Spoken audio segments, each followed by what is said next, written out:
On appelle ça un conseil mis à parents. Pendant que Nzamba a la grâce, il y a la comptabiliser parmi les vivants. Nzamba a pambola yo organiser à venir à Bana. Parce que en absence na yo, ma code ya moi na yo comme aéroport à Bandoti. Mobula moi na yo et comme aéroport et comme keno moi na za la misa mabe. Combien de bana lo ba se retrouver libanda na absence ba para na bango. Combien de bana lo à venir na bango baby na absence ba para na bango. Non kozanga papa kozanga mama eza pasi.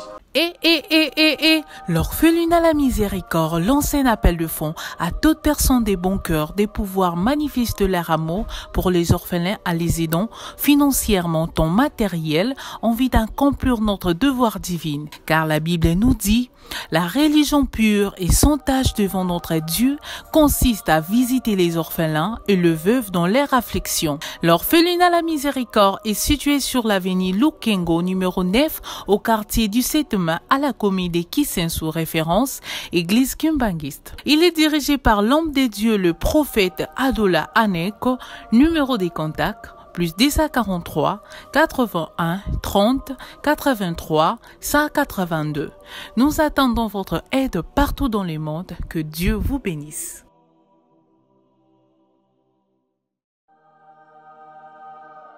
Merci, que l'Éternel vous bénisse. C'est votre humble serviteur, le prophète Arnold Adoula. Vous le connaissez très bien.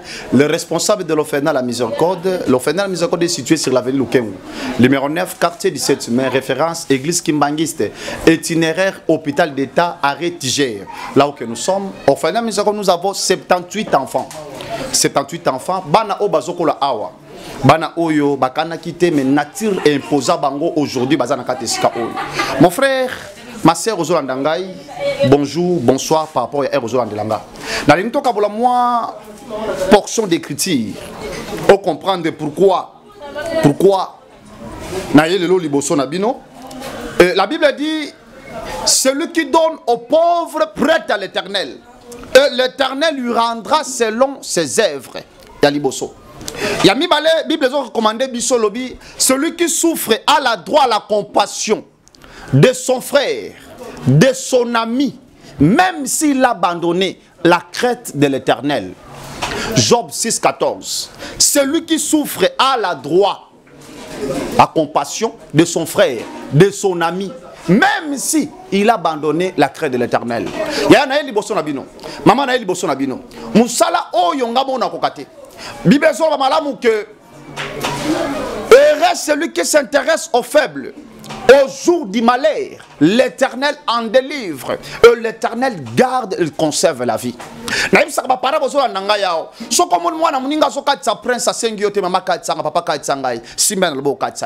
Parce que mon colo ya yo pe ko telema ba ko simba kaye ba o katsa kaye. Talabano ba fa na kate siko ya ba kanate. Na pe Salomon raison Salomon so bi ne te vante pas du lendemain car tu ne sais pas ce que un jour peut affronter. Il y a mon collègue qui a bonheur, puis mon collègue qui a malheur. Tala mon collègue qui a bana o malheur, le ba se retrouver na kate sika o. Yaya na comprendre le comment Jésus bané ko sabaye ko labi na ko tika bino lokola ba orphelin te ayebaki douleur pe ayebaki pasi. Orphelin lianga na guna été. Ala ta kana choix na été. Nani ngwa pese akolia, nani ngwa melisaye. Et pas sabuta betela nani. Te nani ngwa ko sa la fière. Non. Douleur na motema. On appelle ça un conseil mis à parents. Pendant que Nzamba a la grâce, il y a la comptabiliser parmi les vivants. Nzamba a pambola yo organiser à venir à Bana. Parce que en absence na yo, ma code ya moi na yo comme aéroport à Bandoti. Mobula moi na yo et comme aéroport et comme keno moi na za la misa mabe. Combien de bana lo ba se retrouver libanda na absence ba parents na bango. Combien de bana lo à venir na bango baby na absence ba parents na bango. Non kozanga papa kozanga mama eza pasi. Moi na bungsi ba boti na bungsi 85% ya réussite à vie. Soki batama batali emisote. Yango ngai prophète Arnold Adoula. Na motema oyo nzamba tianga na bandeko nyonso bozolanda ngai awa. Yango nazwa mokano ya kosala musala oyo. Orphelinat oyo évoluera par les gens de bon cœur. Tozala partenaire moko sokolo pakalate mais batunde ya mitema malamu. Po bano bazolo kwa kolia. Pour bano bazo eloko kolata, baza a bazotanga classe. Malade de paille, otala buto ba locataire. Na yeli bossa ba mon kwao. Na yeli bossa pas mon kwao. Je crois tant que na vendre a bozo mona mwana. Bozo mona mwana, mwana o yazana kamoko eza difficile parce que bando bo monu wana eza pena lisu. Exemple moko bo ebimaki après si mambuma wana toboki. Ere toboki poteza profond na lisu na kati. So ek ba fonla botala, so ki otomo poso oyo nyonso oyo eza ya ko liama et lisu na kati kuna eza lokwa neti zo mona. Et parmi les balobés c'est très dangereux, mais il faut pas intervenir. Où est des moyens? Où est des possibilités pour te intervenir orphelin? Il y a des gens qui quitté, mais n'a tiré imposé. Les lois en akate sikoy. Il y a mon aleki na beta porte d'abord de comité à malam. Na leki awa na lobela maman ko solandangai.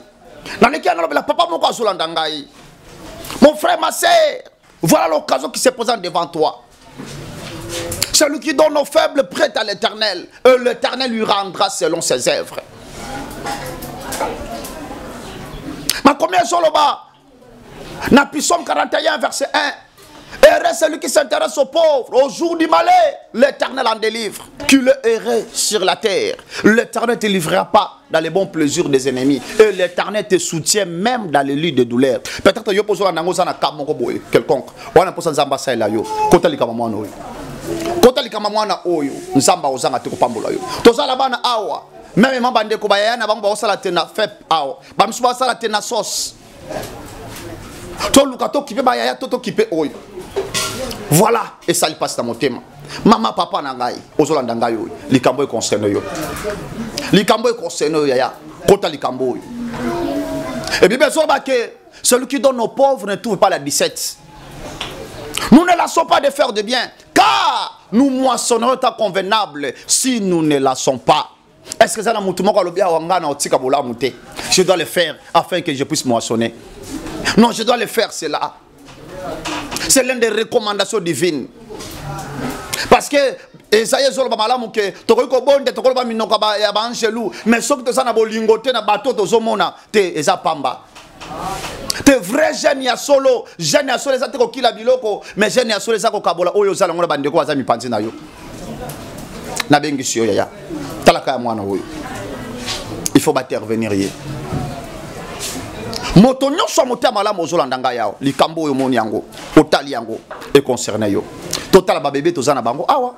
Total ba yaya, total ba bokoliana bango, total vraiment c'est tellement très difficile. C'est tellement très difficile. Te makambo nzambe sala makana bana nzambe. Makambo nzambe sala makana bana nzambe yaya. Osa ono za toucher koleka vidéo yo kabo ete. Sauver bomo ya mwana oyo. Big sabo bomo ya mwana oyo. Et lorsque des problèmes s'élèvent dans la vie, babon de la nzambe tu vas appeler la nzambe. Tu diras à Dieu quoi?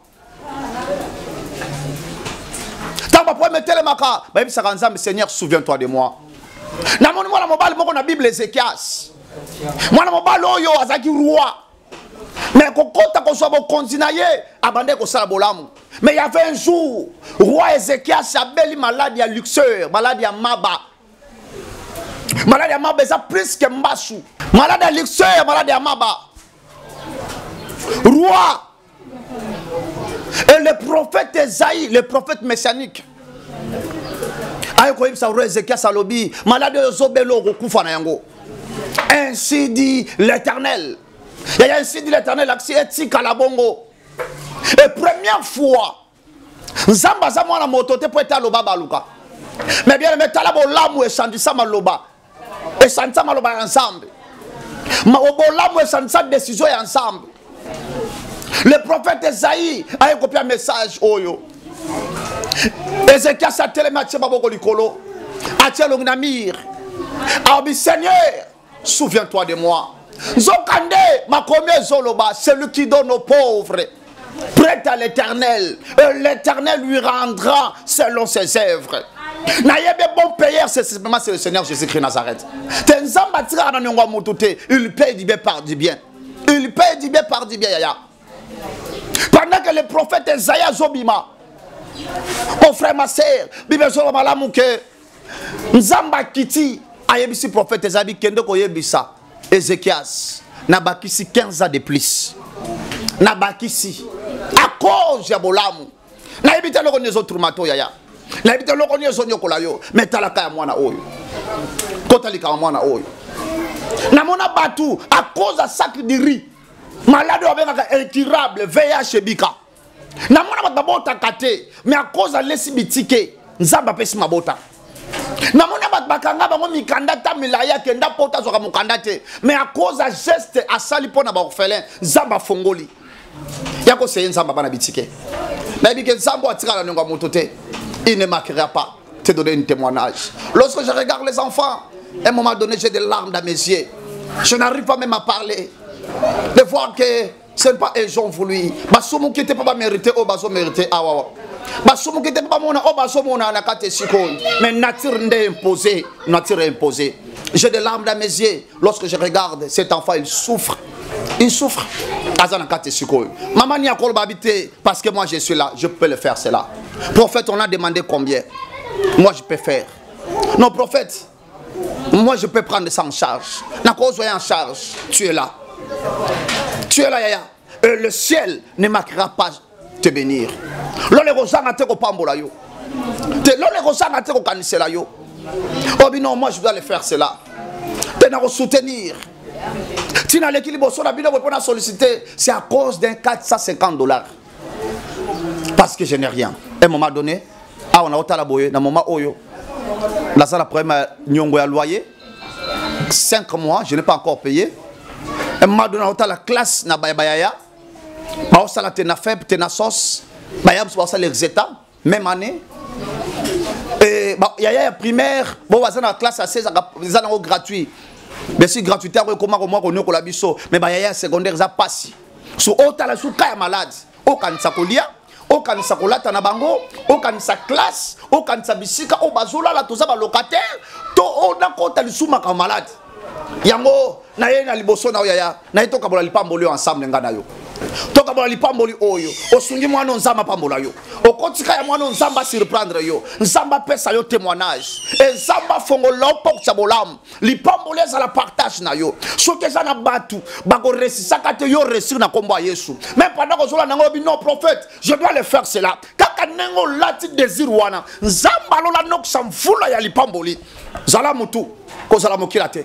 Année on répétait chaque année passée mais on corrige yango na komba Yesu Masiya mbongo ezala esclave na yo esika yo ko telema o luka mbongo te kasi mbongo banda ko lukisa yo nzamba disposer ba homme providentiel ba le kananselo ba salobo lamu à cause de gestes zone engagé à cause de gestes zone dibolobi non je dois soutenir cet enfant te ya na ko sengo to pesa prophète Adula mais sungela nga mwana oyo sungela mwana oyo lola lole kosanga te ko kabelo témoignage nzamba zaka ki dia mfuka te il est bon prière yaya afuta ka bolam likola bolam nzamba sali yo grâce tu as envie azobate la yo eza pona makamba marko oyo tala konde obota ba kufa me yo sara bomo oyo soki nzamba zo pambola yo eza pona bakama kamba marko oyo yaya ka to sano musalo ensemble.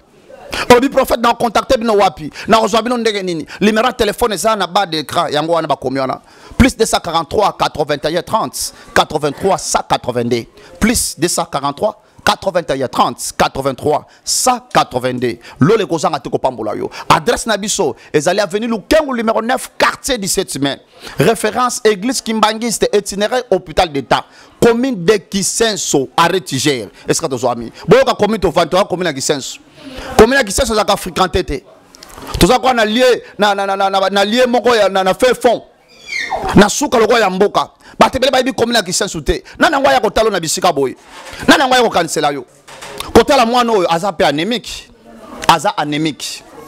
vu que kanaye na ndenga osaba fièvre na be fait biloko oyo et docteur a obligé bino faut boya na hôpital trop vite possible parce que ça a un problème de diminution makila tout ça on a problème makila mais siko kaya boye et ça lui passe ma casse maman et ça lui passe ma casse mon frère ma soeur ozola nangé ça lui passe contactez sur le numéro oyo plus 243 81 30 83 182 yango neza na bas d'écran benga lole ko sanga te ko pambola yo nana professeur peut sauter nana prophétie na yo kité na monité mais nzambe ya bana bisike akabelo témoignage nzamba lola abakisela yo nzamba personne longévité Zamba peso bombe morai na siama bele ao. Ya yo bana soki bana bakosala soni baboti, mais ya yo bana basala honneur na yo na komba Yesu Masiya. Si y aura des parents o ba obeta to na nzela bana bango kobotelengi. Ya yo pe bana, je parle en tant qu'un prophète. Ya yo pe bana babetela bango, babet obeta to na nzela bana na yo kobotelengi. Soki bana bakosala soni ya yo basala soni te. Soki bana baninga bako échouer ya yo échouer te. À cause ya acte oyo, ozondi bolobi non, je dois supporter cet enfant. Que l'Éternel te bénisse. Que l'Éternel te bénisse. Lole Pambolayo. Na répété les sous. Avenue Lukengu, numéro 9, quartier 17 mai, référence église Kimbangiste, itinéraire hôpital d'État, arrêt Tigère, commune de Kisenso. Bisrato Zouami, orphelin Zouami Wana, numéro de téléphone plus 243 81 30 83 182. Que l'Éternel vous bénisse. Merci. L'orphelinat La Miséricorde lance un appel de fonds à toute personne des bons cœurs des pouvoirs manifestent leur amour pour les orphelins à les aidant financièrement ou matériel en vue d'accomplir notre devoir divin. Car la Bible nous dit, la religion pure et sans tache devant notre Dieu consiste à visiter les orphelins et le veuve dans leur affliction. L'orphelinat La Miséricorde est situé sur l'avenue Lukengo numéro 9 au quartier du 7 mai à la commune de Kisenso, référence église Kimbangiste. Il est dirigé par l'homme de Dieu, le prophète Adola Aneko, numéro des contacts plus 243 81 30 83 182. Nous attendons votre aide partout dans le monde. Que Dieu vous bénisse.